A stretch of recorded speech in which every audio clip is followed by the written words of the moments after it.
Assalamualaikum warahmatullahi wabarakatuh. Dengan saya Teguh Triwibowo. Kembali lagi di channel Nostalgia SSS.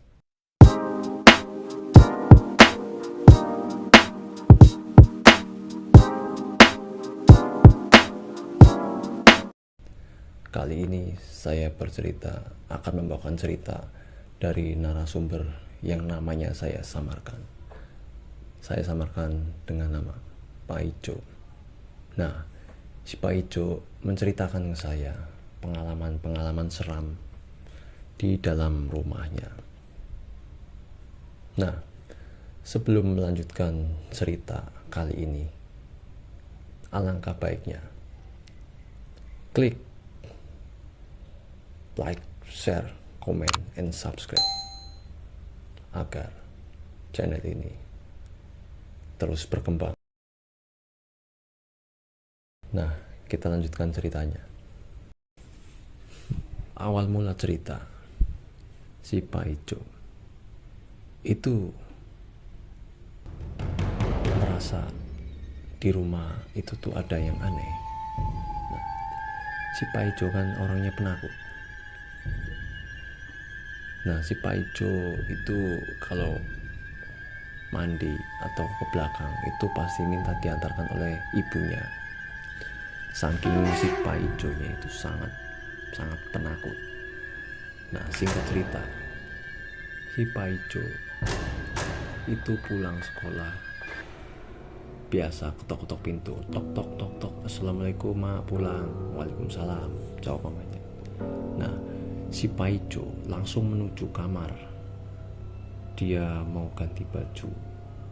Nah, pas dia buka pintu kamar, tiba-tiba di dalam kamarnya ada sosok anak laki-laki paruh baya, gak memakai baju, dan posisi anak tersebut menunduk tanpa melihat si Pak Ijo yang akan masuk. Yang anehnya lagi, si anak laki-laki tersebut atau sosok yang aneh itu, dia menggunakan gelang kaki seperti tasbih. Kemudian si Pak Ijo langsung teriak, mama, di kamar itu siapa? Anak laki-laki, tidak menggunakan baju, menggunakan gelang kaki seperti tasbih. Itu siapa, ma? Tanya Pak Ijo. Lalu mamanya menjawab, loh, di kamar itu nggak ada siapa-siapa, cuma mama sendiri di sini di rumah. Kamu ngomong apa, Pak Ijo? Itu, ma, ada anak laki-laki di dalam kamar. Siapa? Nggak ada, coba mama lihat. Ayo, kata Pak Ijo. Setelah Pak Ijo dan mamanya ke kamar, ternyata di dalam kamar tidak ada siapa-siapa. Nah, si Pak Ijo langsung takut. Ma, Pak Ijo takut, ma. Tadi Pak Ijo lihat benar-benar nyata, ma. Kurang lebih 10 detikan, ma. Itu seperti asli. Lah, paling kamu halusinasi? Enggak, ma. Pak Ijo beneran, ma. Lihat, ma. Nah, mamanya si Pak Ijo langsung terdiam. Setelah itu Pak Ijo ke depan dan tidak berani masuk ke kamar.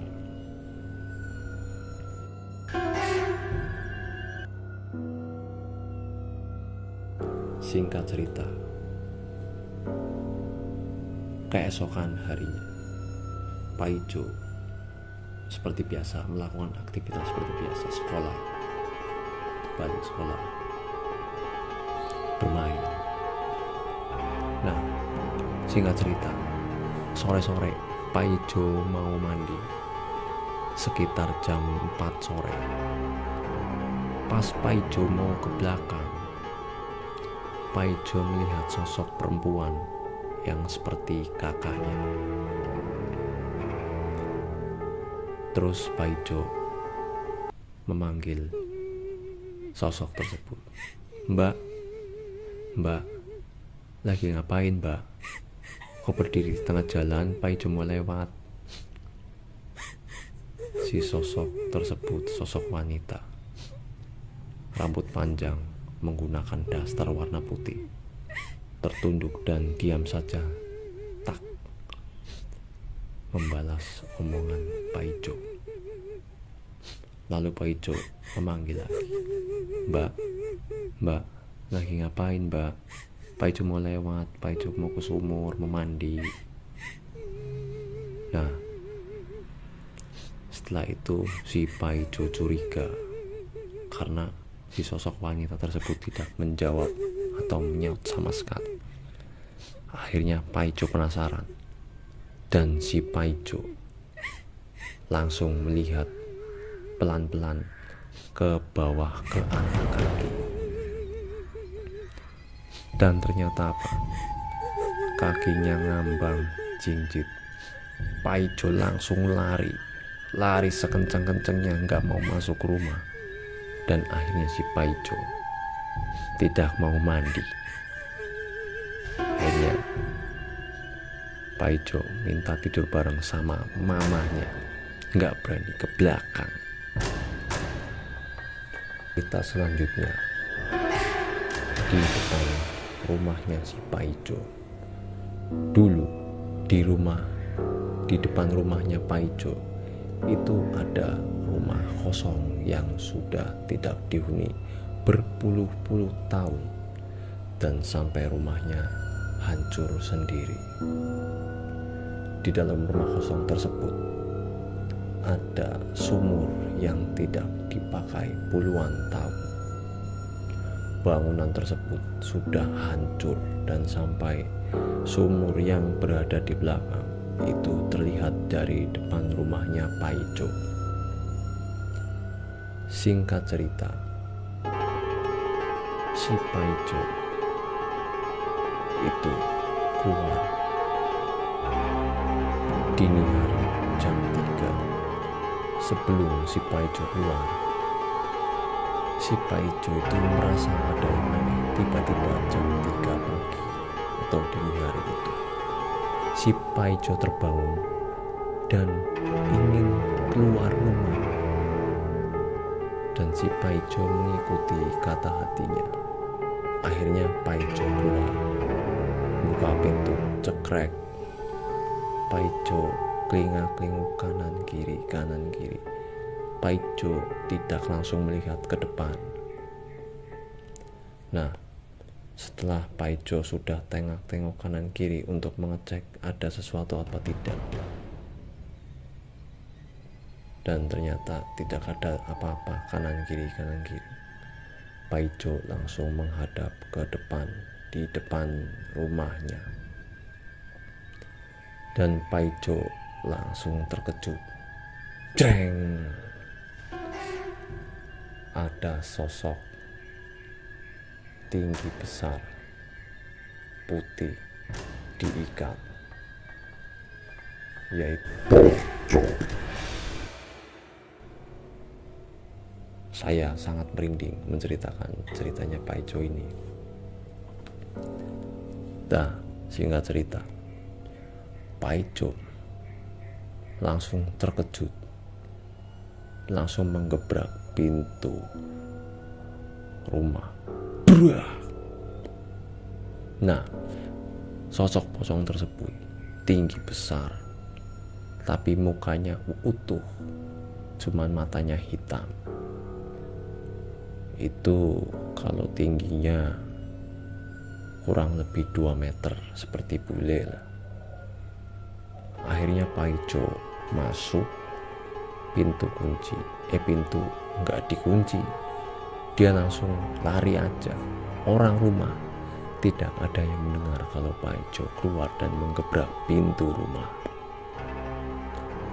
Pak Ijo langsung masuk kamar dan menggunakan selimut ditutup rapat sampai pagi. Pas Pak Ijo sudah bangun pagi-pagi, Paijo langsung mengecek tempat si pocong tersebut yang berada di sebelah sumur tua tersebut. Dan Paijo tidak menemukan hal-hal aneh di sekitar sumur tersebut.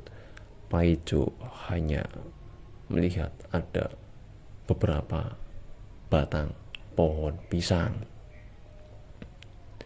Paijo ke tempat tersebut bersama teman-temannya karena Paijo tidak berani untuk ke sana atau ke situ sendirian.